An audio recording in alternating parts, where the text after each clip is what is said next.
Members, good afternoon. This is the appointed time. This meeting has a quorum, so I call this meeting to order. First item, information papers issued since the last meeting. Through email, the Secretariat has forwarded a paper from the administration since the last meeting in relation to Statute Law Miscellaneous Provisions Bill 2026. This is an information paper provided by the Department of Justice. The first reading of this bill will take place at the Council meeting of the 8th of July. Items for discussion at the next meeting. The next regular meeting is scheduled at 2:30 p.m. Tuesday, the 20th of October. There will be two items discussed. First, the Hong Kong's participation in the Belt and Road Initiative. And second, an annual progress report of the Research and Development Centers. Any views? If not, then we move on to the next item, latest developments of the Hong Kong Science Park and InnoParks. I'll invite the administration and the representatives of Science Park and InnoParks to come in. Members, if you want to speak, please press the request to speak button. Let me welcome Mr. Ivan Lee, Commissioner for Innovation and Technology, as well as Mr. Terry Wong, CEO of Hong Kong STPC, and their team to our meeting. Commissioner, Mr. Lee, when you're ready, please walk us through the paper. Thank you, Chair. Chairman, members, I'm happy to be here to brief the panel on the latest development of the Science Park and InnoParks. The Hong Kong Science and Technology Parks Corporation provides quality infrastructure, facilities, and support services for I&T development. It is also responsible for nurturing I&T talents to promote I&T development in Hong Kong. The STPC of Hong Kong provides R&D space and relevant facilities for 1,800 tech enterprises, covering 24,000 of the workforce, 2/3 of which, that's 16,000, were R&D personnel. Apart from being the incubator for unicorn firms, there are also 22 startups that have progressed all the way to IPO listing after setting up presence in the Science Park. The park has continued to improve its infrastructure facilities, and it has rolled out different measures to provide financial and business support for startups at different stages. The corporation also helped tap opportunities in the mainland and overseas. It helps nurture I&T talents and build the vibrant I&T ecosystem and atmosphere. Now, there are 3 InnoParks in Hong Kong, that is in Tai Po, Yuen Long, Tseung Kwan O. Through these InnoParks, the HK STPC has been building multi-story industrial buildings for dedicated purposes or granting land for suitable tenants to promote new industrialization. Among the spade-ready sites, 8 sites have been set aside for advanced manufacturing. And the STPC has by and large completed the project of MEC in Yuen Long InnoPark. The MEC, that is a microelectronic park, will become the base for the MRDI, Microelectronics Research and Development Institute. And in the periphery of InnoPark in Yuen Long, about 7,500 square meters of floor space will be provided for the expansion of MEC to build the ecosystem for microelectronics. I'll now give the floor to the CEO of Hong Kong STPC, Mr. Terry Wong, to brief you on the latest development with the help of a PowerPoint presentation. Thank you, Chair. Good afternoon, Chair and members. I'd like to give you an update of the development of the HK STPC. Now, first of all, we have different facilities for the Science Park in Pak Shek Kok. It spans 22 hectares, covering 24 floors. We also run 3 InnoParks, one in Tai Po, one in Yuen Long, the other in Tseung Kwan O.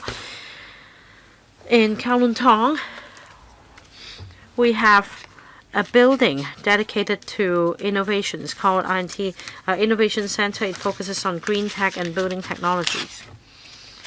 Now, this is an overview in relation to the stats of HKSTP. As mentioned by the Commissioner, there are 24,000 people working in InnoParks, and 16,000 of them are research personnel.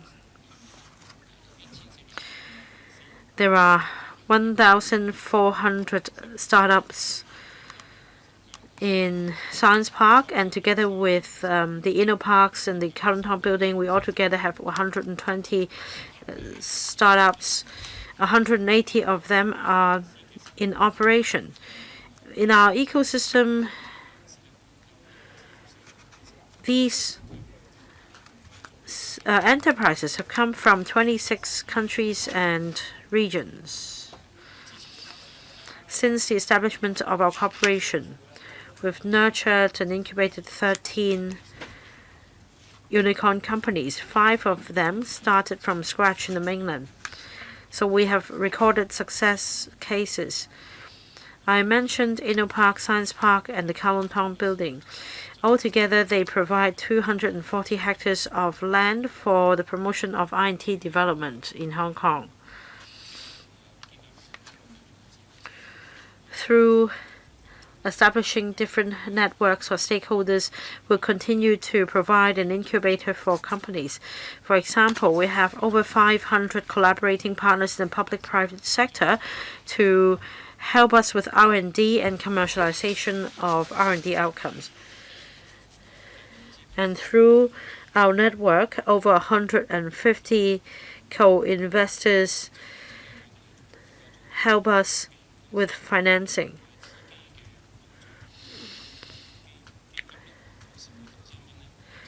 As for our venture fund, for $1 of investment, we are able to pull together $22 of investment in the park and in the company.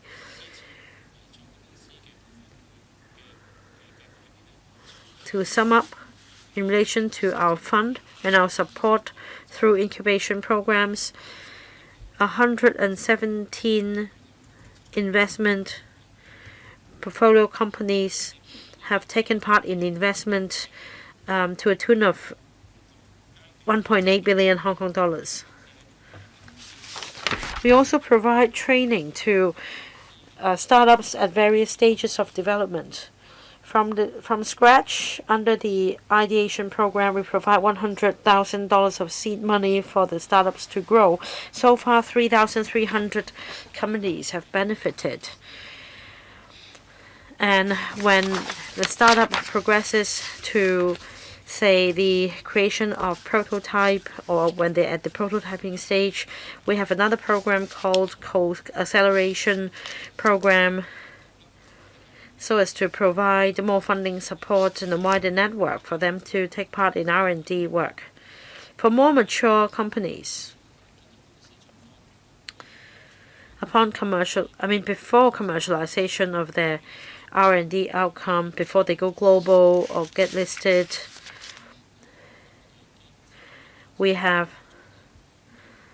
other funds of a bigger scale to help them with the financing needs before the products are acquired or before the products are launched globally. This page shows you some examples.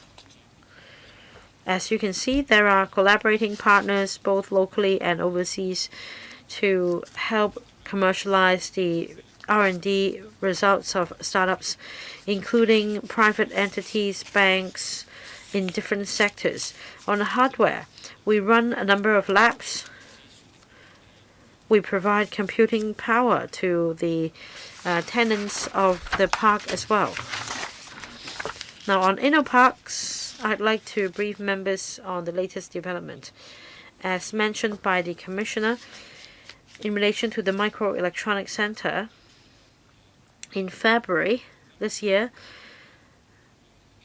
MRDI has set a presence in the InnoPark in Yunlong. It will be commissioned within this year. Another development is this. We've set up the pilot-scale manufacturing lab in Changquan Old InnoPark.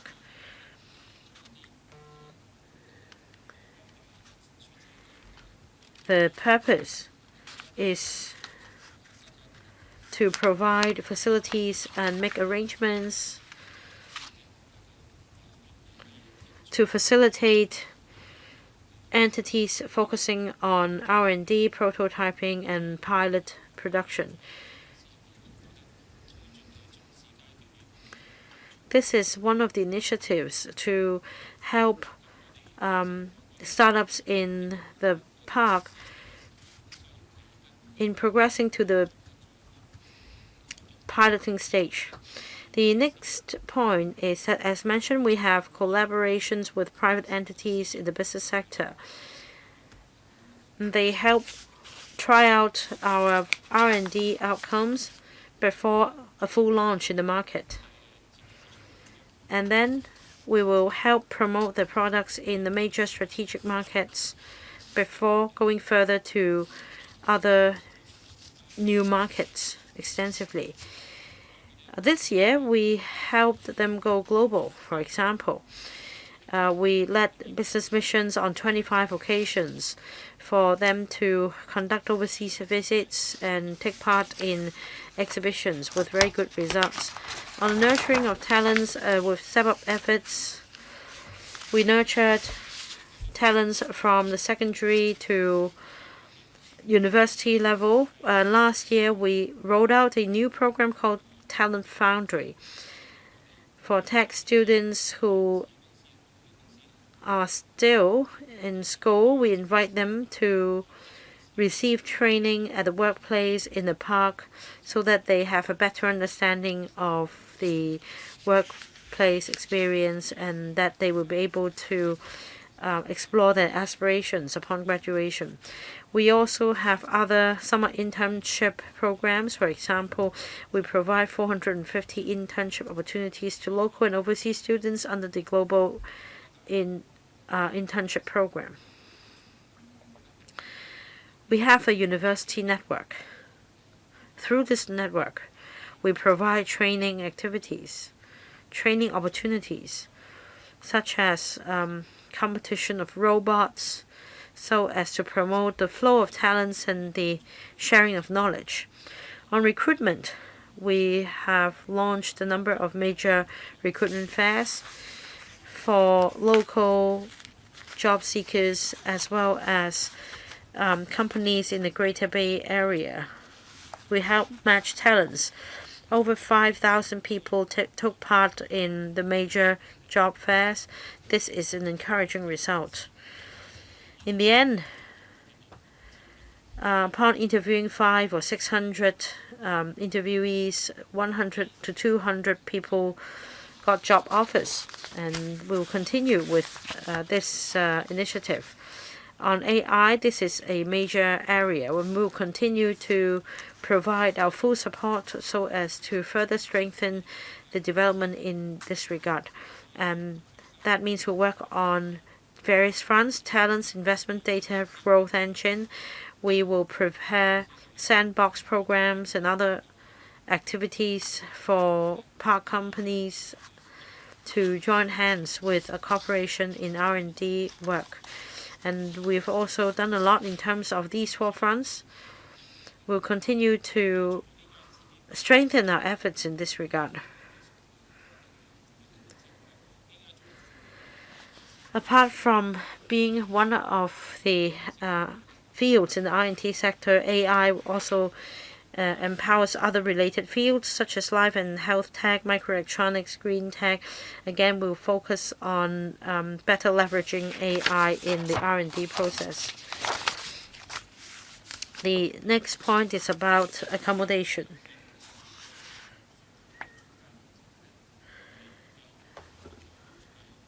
We've reviewed the current accommodation arrangements, and we've looked at demand from the market. In the coming few years, there will be a greater demand from our talents working in the park for accommodation. We envisage significant growth of demand, and that is why we plan to build the InnoCell apartment. That is a second building that can accommodate 1,200 people.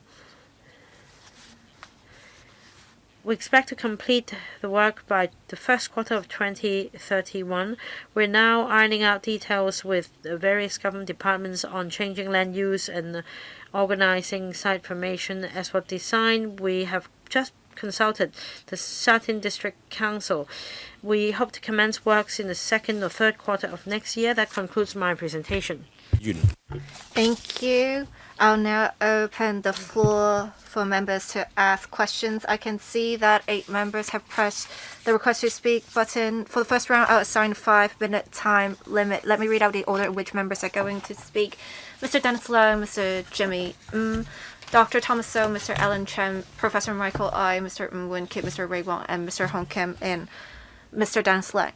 Thank you, Chair.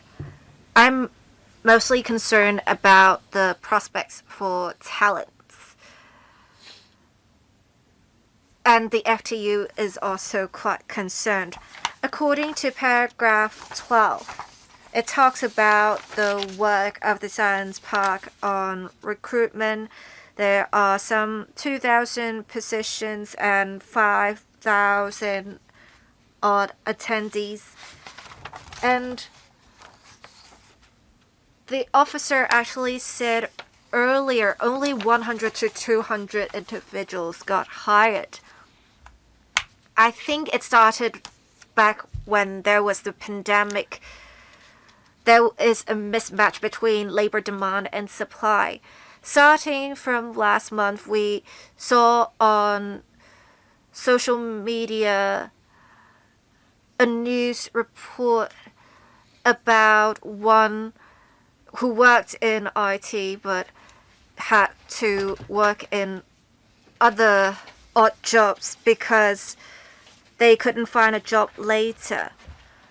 So how can you make sure you can help these companies recruit personnel, but also make sure we can help talents develop as well to boost Hong Kong's INT development? I can see some of the enterprises nurtured are still in operation 3 years after they graduate from the incubation program. Have we been tracking their progress to see if they are truly making contributions to the local GDP? Thank you. CEO, Mr. Terry Rong. Thank you, Chair. Often we have 1,000 odd posts, vacancies advertised on our recruitment page. Well, often the vacancies are not filled right away because the companies required special expertise. It was hard for them to recruit the right staff members. We provided support and the companies worked hard to find the people they need. What we talked about were just outcomes at recruitment events, but companies can always, through different channels, fill their vacancies. About how we can match talent demand and supply. A Science Park has now a new solution to communicate with enterprises to see what kind of talent they want, what rank should they be in, and what scope of skills should the talents possess. In our nurture program, we try to focus on the skills needed, and with a better understanding of what rank of personnel the companies need, we can perhaps identify talents in our global or mainland networks so that we can meet the company's needs in a more targeted manner. Any follow-up questions, Mr. Denslow? Well, they haven't yet answered my second question. Right, the second question. We have 90% of the companies having graduated from the incubation program continued with their operations. Most of them are still housed in the science park.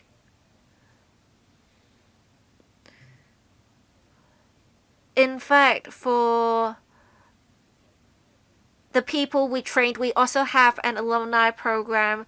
We would communicate with them to provide support to them.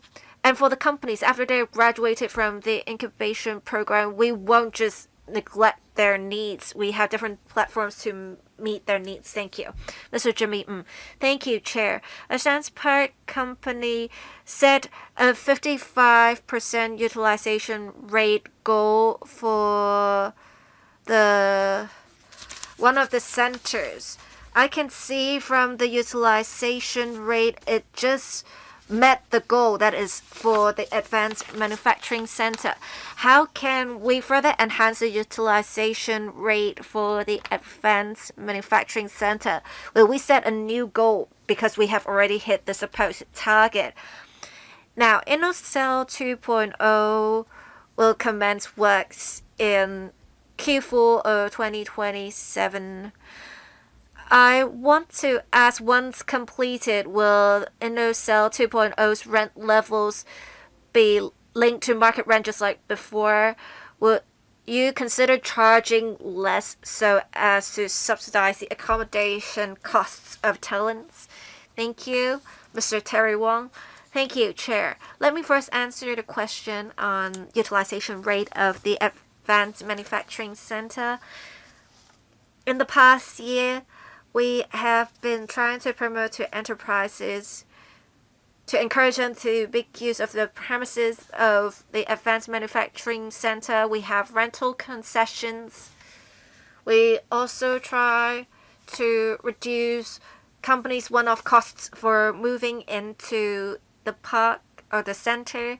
If they sign a long-term rental agreement, we can provide some sort of subsidy for their setting up costs. We can see this working quite well. The utilization rate has increased from 30% to what it is now.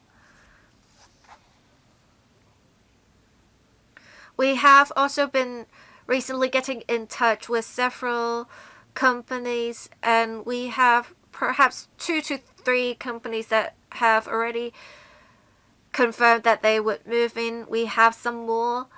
We are confident that we'll meet this year's target. We will continue to reach out to other companies to encourage them to make use of the premises of the Advanced Manufacturing Center. As for the second question, we do see great demand for InnoCell accommodation units. They are mostly for talents working in the science park. We are charging 60% of the market rent, and with the approval of the board,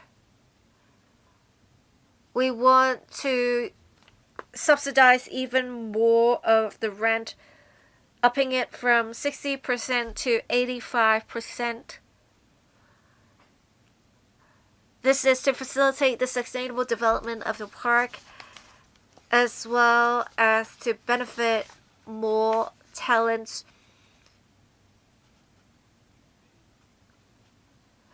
But we also want to facilitate a higher turnover so that more talents can take advantage of the accommodation. So in future, we want to increase the concession percentage. Any follow-up questions? Mr. Jimmy, because they are trying to increase the rent, actually. I do understand where they're coming from.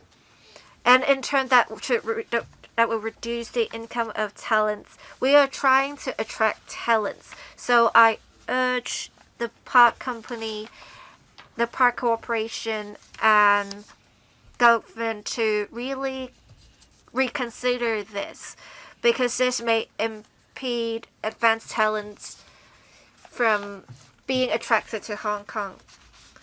Thank you. I believe they will consider this suggestion. Dr. Thomaso, thank you, Chair. I want to follow up on how, if the Science Park Corporation has other income sources on top of rentals. According to the annual report of the company, core income sources are rents and property management fees, and they have incurred a loss. We have different public bodies such as the Hong Kong Post, West Kowloon District Authority, Ocean Park, due to them being in a poor financial position, needing additional government funding. So I want to ask if they will have diversified revenue sources so that they can shake off the public impression that the Science Park Corporation is more like a landowner and a developer rather than someone who is facilitating R&T development. I can perhaps speak first. Sure, Mr. Ivan Lee. We do want to enhance diversity of revenue sources, and indeed the Science Park Corporation major revenue sources come from renting labs and offices to enterprises. But the Science Park also has some venture capital schemes to bring funding sources to enterprises and startups specifically. And if they do well, it actually makes for some sort of returns to the Science Park Corporation. And the corporation has actually enhanced relevant arrangements to even better the returns further. And they are trying to diversify their revenue sources indeed. The Science Park Corporation has been established for 20 odd years. It is important to see how we can make use of its past achievements to raise funding. So now we are not really thinking about making another funding injection into the corporation. It's more about the corporation trying to borrow money, and they should operate on a self-financing basis in future. And we also want to make sure they diversify their revenue sources. I will perhaps see if the CEO, Mr. Ted Wong, has anything to add. A few years ago, we set up an investment fund. Our goal is to help companies meet financing needs in a sustainable and long-term manner, whilst generating income for the corporation. The second point is that when it comes to capital investment, we'd like to leverage on market forces so that in a public-private partnership manner, we can reduce the need for tech firms to invest in infrastructure projects so that by raising funds from the market, we can meet the capital needs. As for the letting rate of our properties,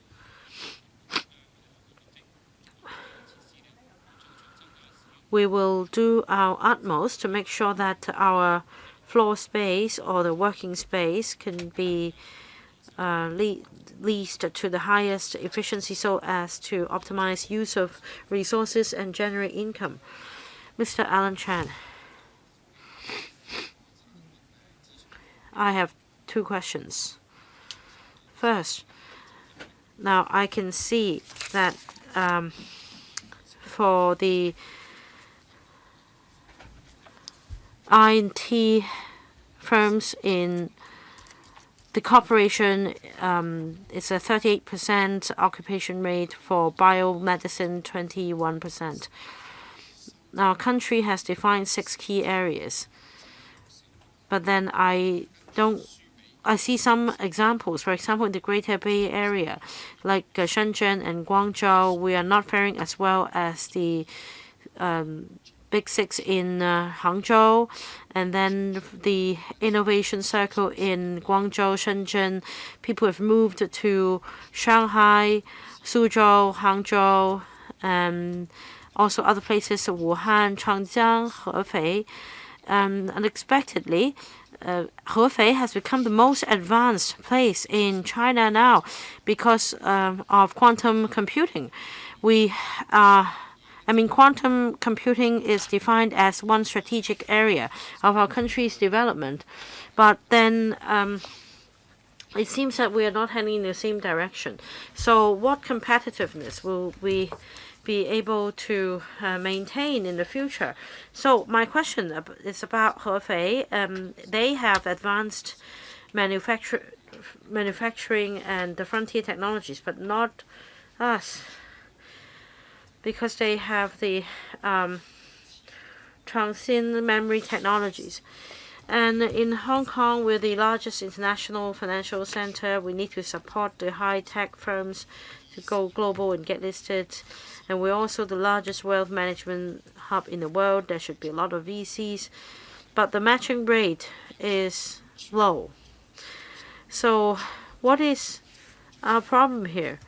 We are the largest wealth management center and the largest international financial center here, but we're not able to incubate more. May I know why? Commissioner, I thank Mr. Chen for his concern on the work of the corporation.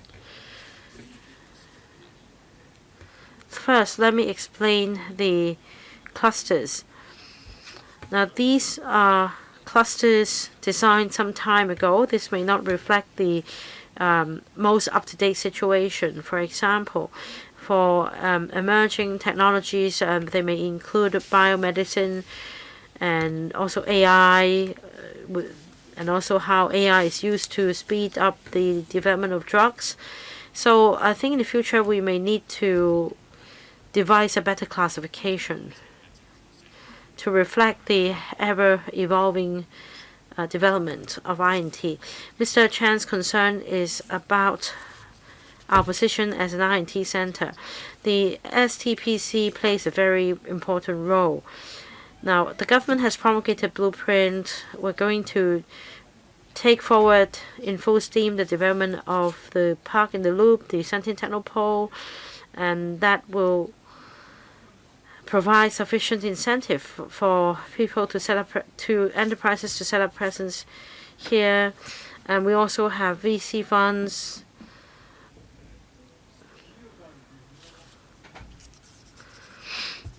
As mentioned in the paper. In fact, in relation to our CVF and the number of private investors attracted, you can see from the figures that we're doing quite well. At the same time, we focus on providing support. Members may have heard that We are now taking forward full steam the ITF 2.0 so that we can leverage on venture funds in the market, and on a matching basis, we can help providing support to tech firms. And with the support of the Legislative Council, and I'm grateful, we have set up the $10 billion industry-oriented R&D fund, and we are now discussing with fund managers as part of our follow-up efforts. So together with the R&T industry-oriented fund, we'll be able to further improve the ecosystem of the R&T ecosystem, and definitely the corporation will continue to play a pivotal role. The government provides comprehensive support, in other words. Professor Michael Ngai, paragraph 11 of the paper states that in 2025-26, the park have raised $57.4 billion.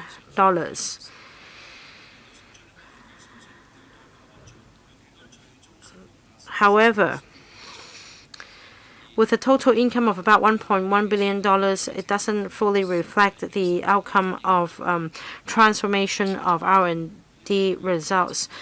So can you tell us how many technologies are involved in terms of actual manufacturing or application of these scenarios adopted? Are there indicators so as to allow systematic assessment of the transformation of R&D outcomes, so that we can gauge how whether it's effective in creating jobs and turning outcomes into applicable technologies? Right, we have 500 collaborating partners. As mentioned, there are 450 solutions already adopted by government organizations and private organizations. For example, the Hong Kong Airport Authority has adopted some solutions, and apart from being trialed by the Airport Authority, these solutions are also adopted by airports elsewhere. There are also other examples, for example, using AI for spatial surveying and other practical uses. These technologies have been put to use, and apart from local stakeholders, these solutions are promoted to other places. Through our overseas promotion efforts, including shows and exhibitions, we're able to tap new opportunities. As for commercial deals, now each case differs. We do follow up on these things after the exhibitions or shows have been held, but then we are not able to provide concrete figures yet, as it may take some time for the figures to be prepared after the deals are sealed. Mr. Ng Won Kit, I feel encouraged seeing that the number is on the rise, but as mentioned by Chairman, the InnoParks have rather low occupancy rate despite the park being short of space.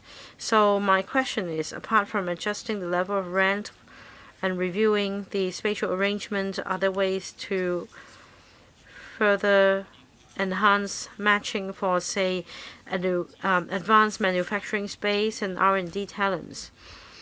For example, is it possible for R&D teams to directly take up space in the pilot scale manufacturing lab in InnoPark, so as to start pilot production?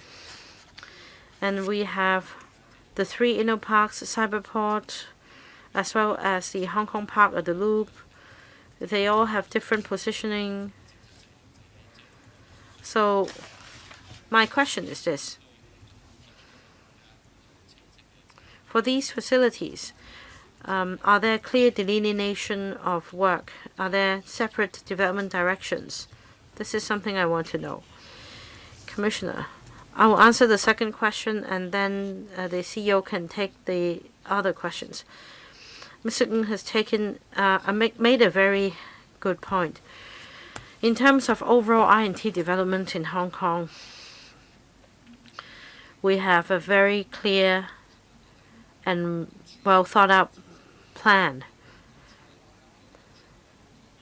For Cyberport, the focus is on AI, blockchain, and digital technologies. As for the InnoPark or Science Park, well, it focuses on collaboration among the academic research and industries. On the northern side of the territory, the Hong Kong Park at the Loop has just been completed, and we are taking full steam the development of Santin Technopole.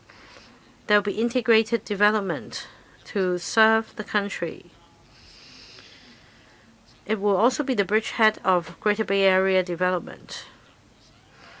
The ultimate goal is to achieve synergy among the three facilities so that adding them together, the effect will be much greater than three. We'll continue to enhance coordination. I'll give the floor to the CEO. About advanced manufacturing space and the use of facilities. After completion of the facilities, we strive to come up with ways to optimize the use of space so as to take forward the development of advanced manufacturing. Through various channels, we approach mainland companies, overseas companies, as well as local companies. We looked at the eligible companies that can make good use of our manufacturing space because we adopt a high threshold, and we want to create a greater synergy. As I mentioned just now,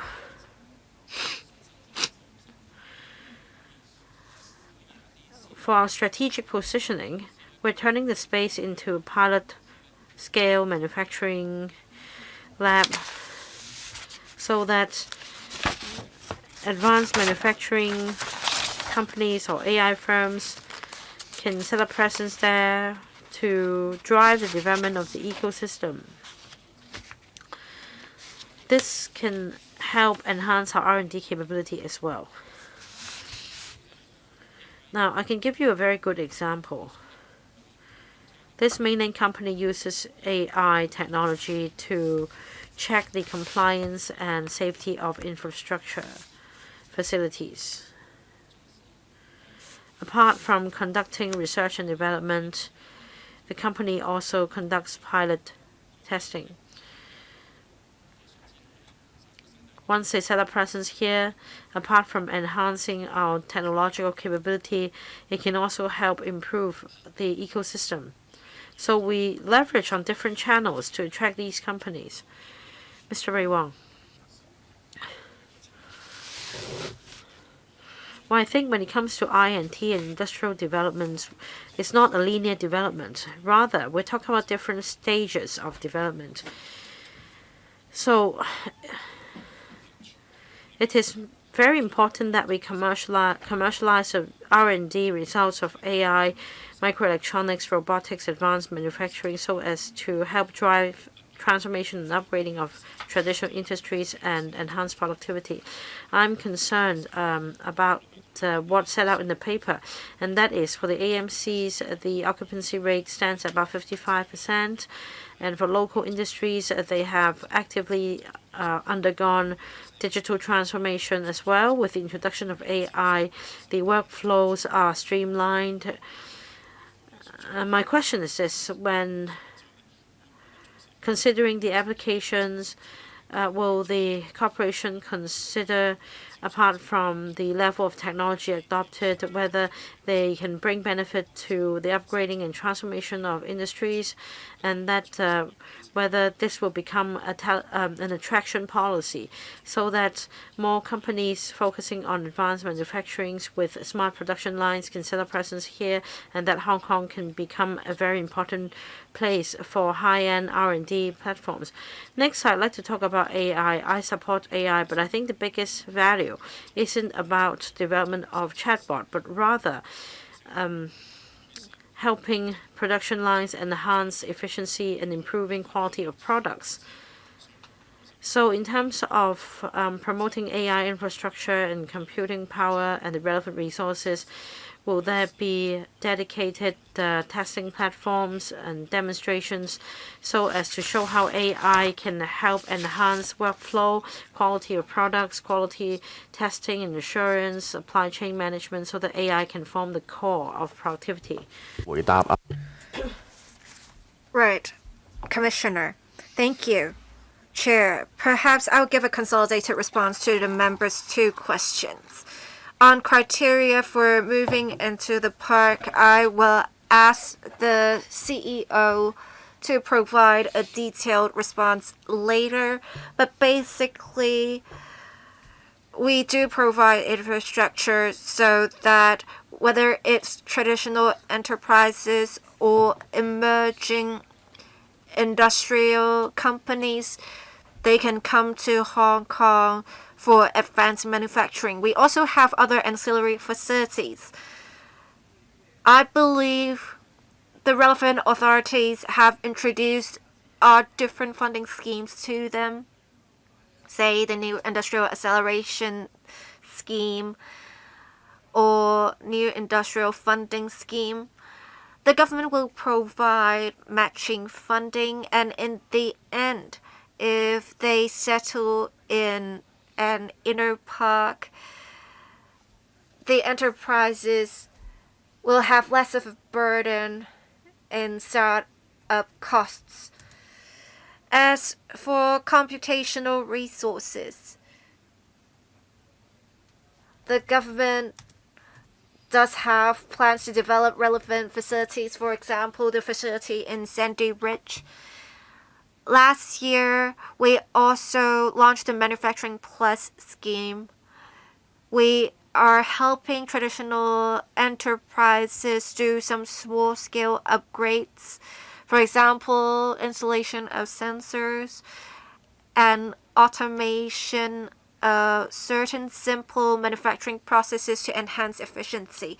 I will now ask the CEO to talk about the criteria for admission of InnoParks. Mr. Terry Wong, thank you. In order to advance advanced manufacturing in Hong Kong, in our admission criteria, we adopt several major principles.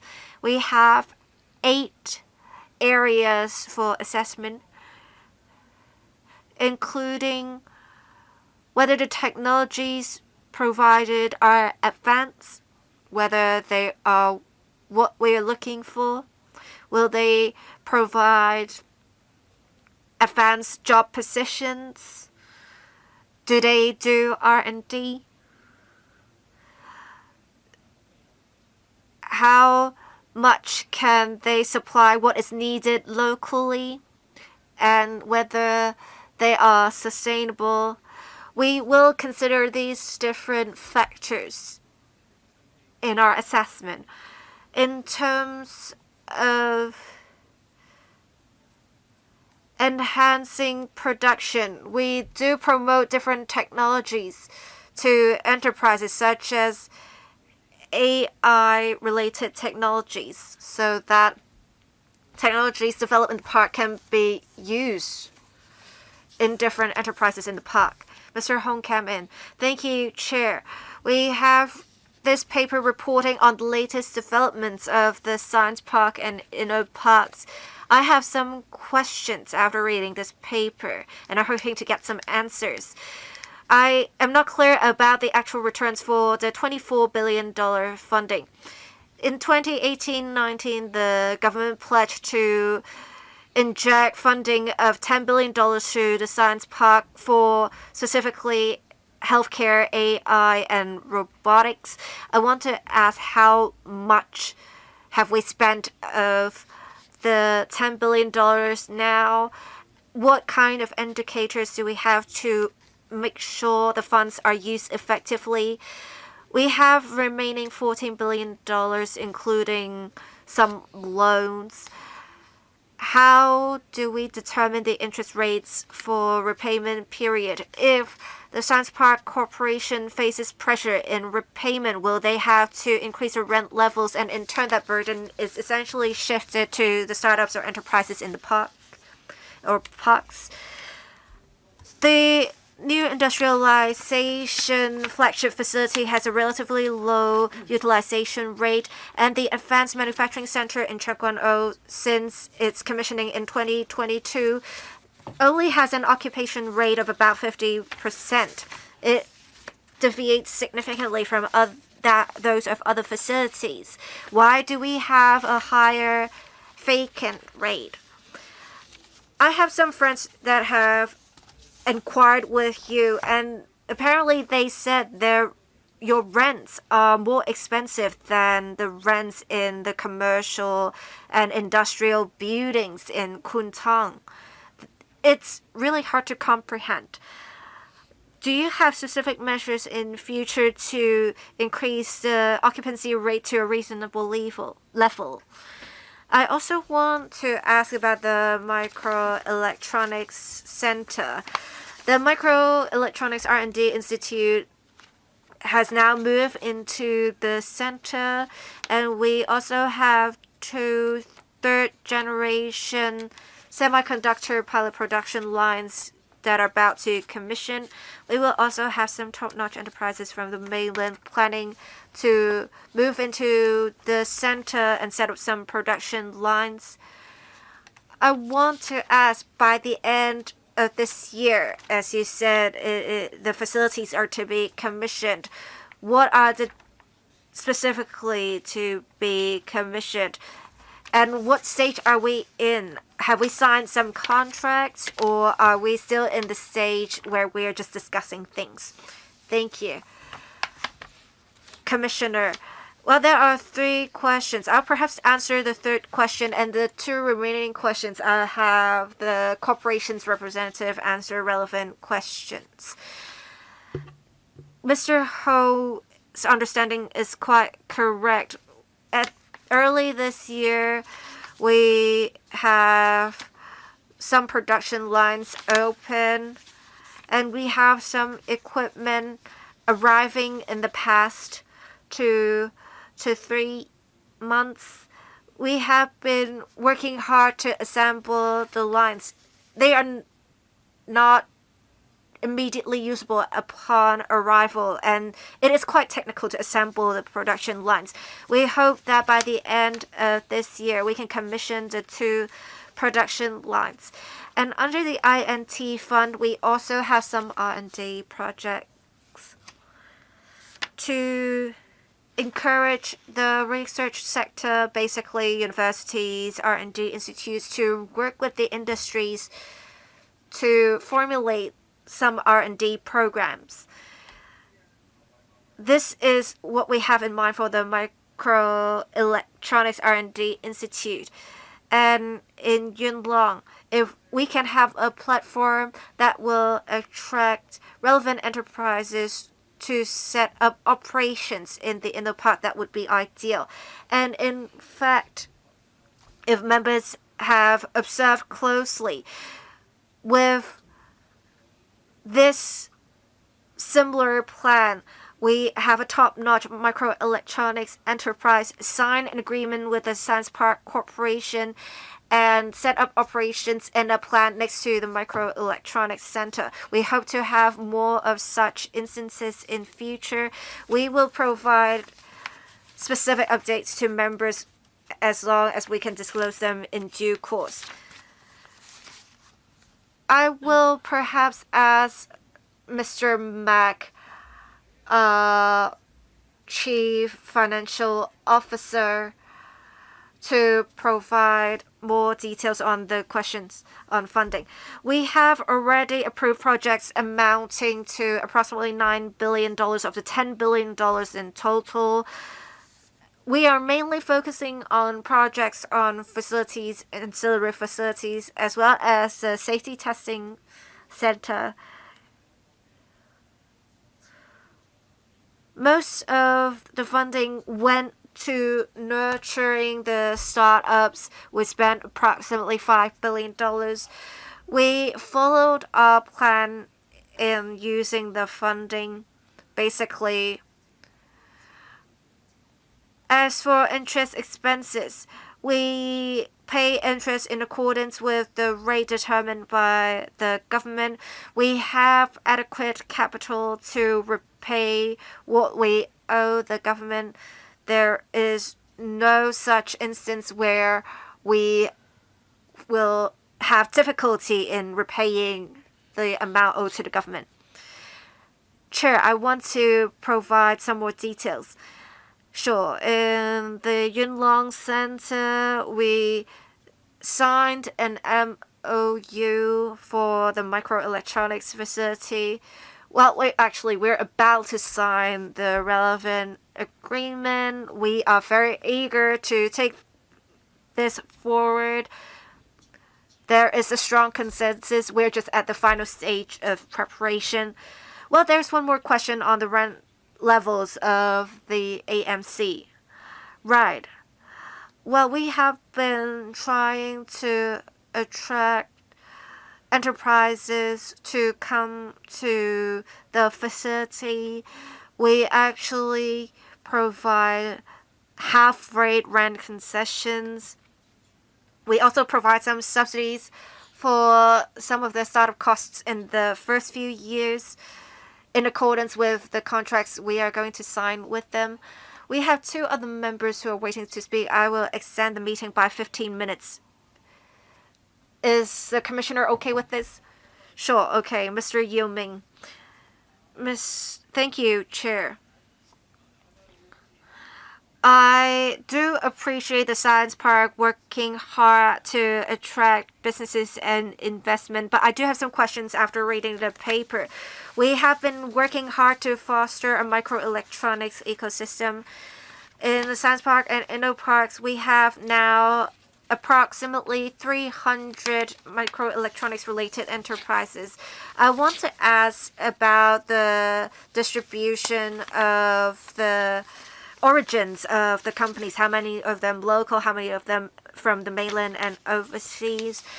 Also, I want to ask about recruitment. In Q1, we have engaged 80 chip personnel that have relevant industry and R&D experience. We actually face fierce competition for semiconductor talent. Apart from hosting recruitment events, does the Microelectronics R&D Institute have specific strategies to attract such talent so that these talents will stay in Hong Kong for work? Thank you. Commissioner, thank you. Chair, I will first answer the second question. We thank the members' concern for the work of the Microelectronics R&D Institute and Center. We have never stopped recruiting since early this year. We have actually been able to attract a lot of experienced personnel with our recruitment. But we need a lot of talent. We are going to operate two pilot production lines, and we need talents who have operated such production lines to come to Hong Kong. We do not have much difficulty in recruitment, actually. We have talents from the mainland and overseas more than willing to come to Hong Kong because we have the whole package, and our technologies are actually quite advanced. So it can be quite attractive for talents. We'll continue with relevant work, and we're just following our plans for recruitment originally. Now, to answer specifically the question of microelectronics and its share in Science Park, and also the breakdown between local and non-local entities, I'll provide the figures afterwards. I don't have them at hand. Please do. Dr. Sunny Tan. Paragraph 3 of the paper refers to the fact that the Science Park focuses on AI, green tech, and over 50 enterprises.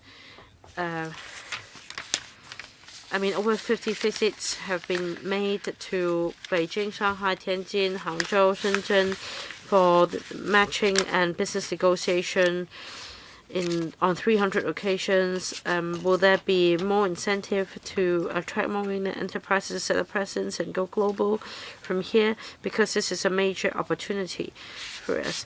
The second point is that according to paragraph 16, 24 hectares of land are covered by the 3 InnoParks with focus on advanced manufacturing. Now, I am one of the members who is a director on the board of the Hongshui Park Company. So I want to make sure that there is a very clear distinction between the respective roles of the park so that they won't be competing with each other for, the same industries. For Shanghai Technopole, as I understand, apparently they have more spade-ready sites. Likewise, the STPC can provide early support, and that some enterprises may wish to start early here so as to create synergy. I want to know whether there is synergistic development. Thank you, Chair. I will take the second question first about the division of work and the synergy. Dr. Tan has made a very good point. We have different parks with their distinctive roles, such as the Shanghai Technopole, the Loop, as well as the SKTPC. On the boards of the companies, we have government officials as representatives. So I think that coordination is important in order to achieve the biggest synergy. Coming back to the scenario we discussed today, we have over 20 sites, and we will continue to attract advanced manufacturing companies to set up presence, or we will help traditional enterprises upgrade and transform. Shanghai Technopole is close to the Loop. The focus there is on mid to downstream commercialization of R&D results. And if we're able to further extend that to the downstream mass production stage, then naturally this is something that enterprises will consider. And we will continue to keep in close liaison. As my colleague often tell me, whenever we have meetings with companies from overseas or from the mainland which would like to come to Hong Kong, when we introduce the different facilities and different parks and services to them, in the end they show interest. I'll give the floor to Mr. Wong. The STPC has been active in helping the government and helping to attract quality tech firms from the mainland and from other places. After they set up presence in Hong Kong, we also help them go global. In the past 2 years, we have been working with the relevant companies, such as the Yuehai company, as well as a company in Hangzhou, Zhejiang. We set up an incubation platform so that we can join hands in providing incubation service to startups. We're able to attract many companies. We also help them tap overseas markets and promote their products. This is an effective platform. And very often we take part in exhibitions in the mainland. We collaborate with different chambers of commerce in order to meet the different needs, including the need to go global, to get listed in Hong Kong, to engage in R&D. We hope that through these activities we can set up a network with them as quickly as possible to help them go global. All right, I'm the last one to speak. I'd like to ask a question on going global. I see from one of the slides that there is a proposal for companies to go from setting up presence here to going global. That is based on the needs of the sector. You have a very good strategy. That is from local establishment to doing business, expanding business, going global, etc. Every year, the chief executive leads several business missions to the Middle East, to Southeast Asia, Central Asia. MOUs have been signed. I believe the Science Park is also involved. Now, it's not for a site visit. We want to go out and reach out so that we can attract enterprises to come. Now, I want to know whether there is any successful case you can speak of, because we're an international talent hub.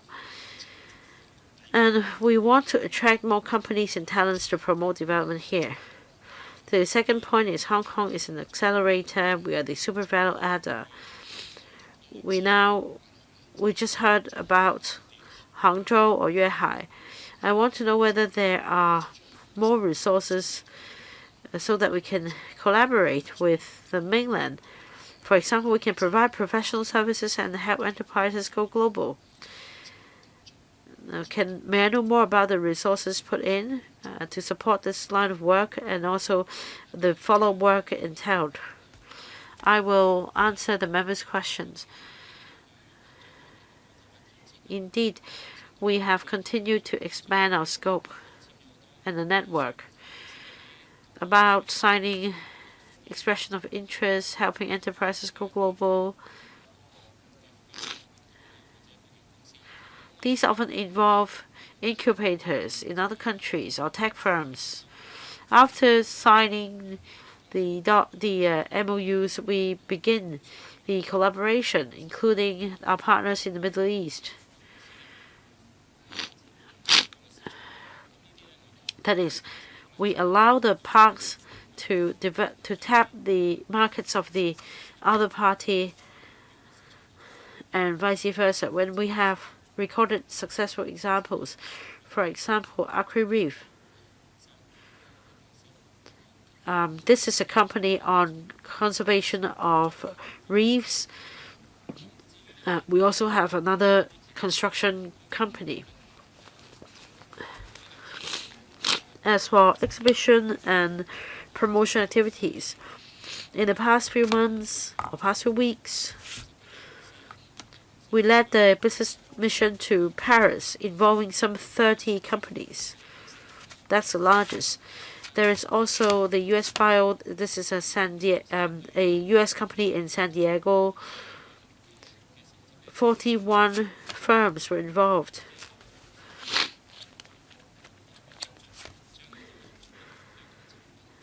And we've set up partnership with different organizations.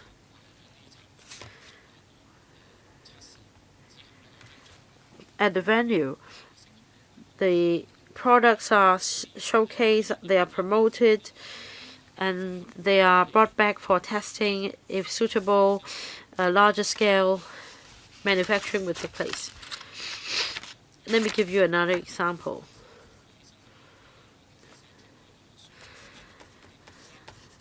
On this trip to San Diego, we also signed a contract expression of interest instrument with an incubator in Boston about life and health tech, and that this is exactly what we want to do. We want to introduce these companies to Hong Kong, and they focus on clinical trials or pilot testing, so that we can leverage on our advantage.